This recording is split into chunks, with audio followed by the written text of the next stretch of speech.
Andrei Havlicek pour des planques. On tentait de l'envoyer à l'aile. Attention, Grenier qui a de l'espace. Le rebond et Ormadi dans le premier but. Très bon travail là, de la part de Lionel Tarantino. C'est de lui que ça part là, qui va presser Maxime Desplanques dans le coin. Qui finit sa mise en échec, pardon. Et qui l'avait peut-être un peu stressé sur sa passe. Ouais, c'est bête de perdre le palais en zone offensive. Un lancer. Et un rebond. Et du coup, en finissant sa mise en échec, il a réussi à effacer son défenseur et du coup, tout seul devant la cage. Dominique Jalbert qui la remet à Poudrier en entrée de zone. Ouais, attention, il y a un 2 contre 1 là qui se profile, un 3 contre 1 même. Et le but des Ormadi d'Anglet.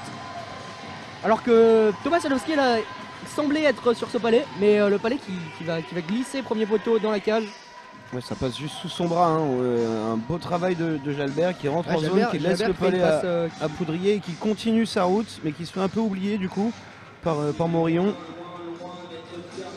Et là ça passe sous le bras, le premier arrêt et le palais qui vient directement dans la palette de Jalbert. Ouais, la passe de Poudrier, elle est belle en tout cas, ça libère beaucoup d'espace. Profite d'Anglet.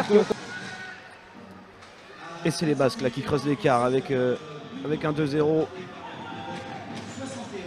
Mais c'est pas fini, hein. On le sait, hockey sur glace, rien que le dernier match de l'Étoile Noire là, qui menait 3-1 face à Chamonix. Face à Chamonix qui s'est fait remonter, qui a perdu dans les prolongations. Les prolongations, pardon. Quel but de la part de Sauva. Sauva qui envoie pourtant un lancer simple à arrêter, mais Thomas Sadowski qui ne réussit pas les arrêts. Je pense qu'il s'est fait un peu surprendre là sur le coup. Sauva qui veut mettre le palais au fond, qui intelligemment décide de l'envoyer pas seulement dans le fond mais sur la cage de Jadlowski. Et c'est un choix qui paye là parce qu'il y a 3 joueurs dans le... Ouais, il y a 3 joueurs strasbourgeois même 2 défenseurs sur l'attaquant et un lancer qui vient coller tromper la bleue pour éviter qu'il puisse rentrer en plein contrôle. Ouais, Sauva qui n'avait pas d'espace, il envoie un lancer, j'irais même sans chercher les trous. Fudjeric qui cherche une ligne de shoot. Ouais, c'est bien bloqué, on le voit. Zillon qui essaye de faire les bons appels, mais c'est compliqué. Prière, le lancer qui vient taper la barre. Il y a un rebond et le but strasbourgeois qui arrive à mettre la crosse sur ce rebond là. Un très bon travail des Strasbourgeois. Et le public strasbourgeois aussi qui a beaucoup poussé. Ouais, qui avait commencé déjà à crier sur le premier arrêt. Et là, le lancer de Scott Prière qui est très bon. Très bon lancé sur le poteau là, de la part de Scott Prière. On revoit l'action là au départ. Fudjeric qui cherchait absolument Zillon. Zillon qui a essayé de trouver une ligne de passe.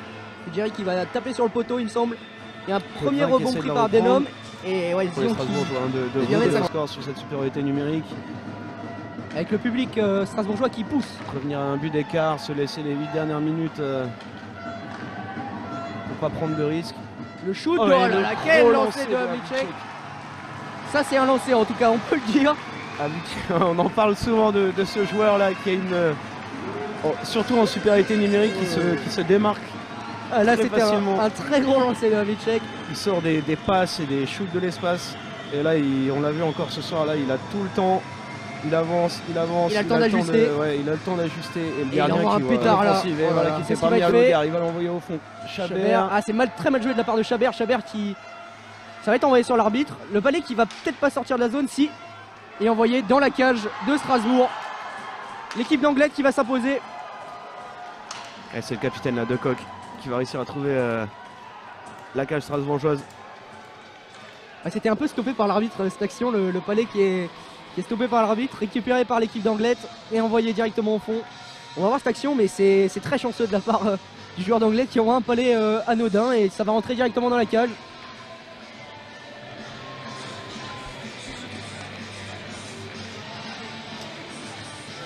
Et c'est très dur pour les Strasbourgeois qui... Et c'est fait, dominé par les Ormadi d'Anglet qui s'impose ici à Strasbourg. 4-2. Alors que, comme on le disait en début de rencontre, les 2 dernières rencontres de Anglet face à Strasbourg, les 2 fois Strasbourg a réussi à l'emporter. Et là ce soir, les Basques étaient remontés à bloc après leur dernière victoire à domicile.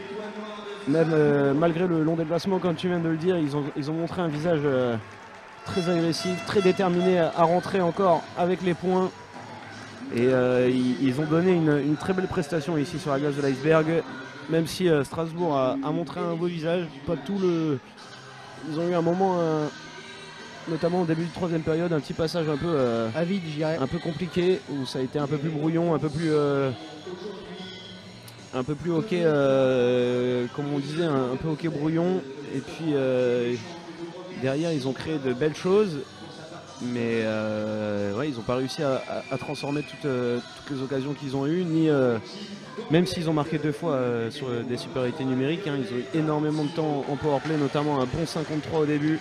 Ouais, l'équipe d'Anglet qui a fait un gros travail en infériorité numérique. Et c'est Tarantino, là, l'ancien Strasbourgeois, qui est élu meilleur joueur du côté d'Anglet. Qui a fait un excellent match Qui ce a fait soir. un bon match, ouais. Buteur et très gros travail en infériorité numérique de la part de ce joueur. Ouais, Scott Prix du côté strasbourgeois, le numéro 42, le défenseur. Ouais, je le disais, Scott Prier qui a envoyé de très bons lancers, des lancers intelligents. Et c'est pas pour rien parce que c'est le joueur qui tire le plus dans cette équipe. Mais il y en a eu beaucoup là, des très bons joueurs du côté strasbourgeois ce soir. Il faut noter les jeunes. Hein.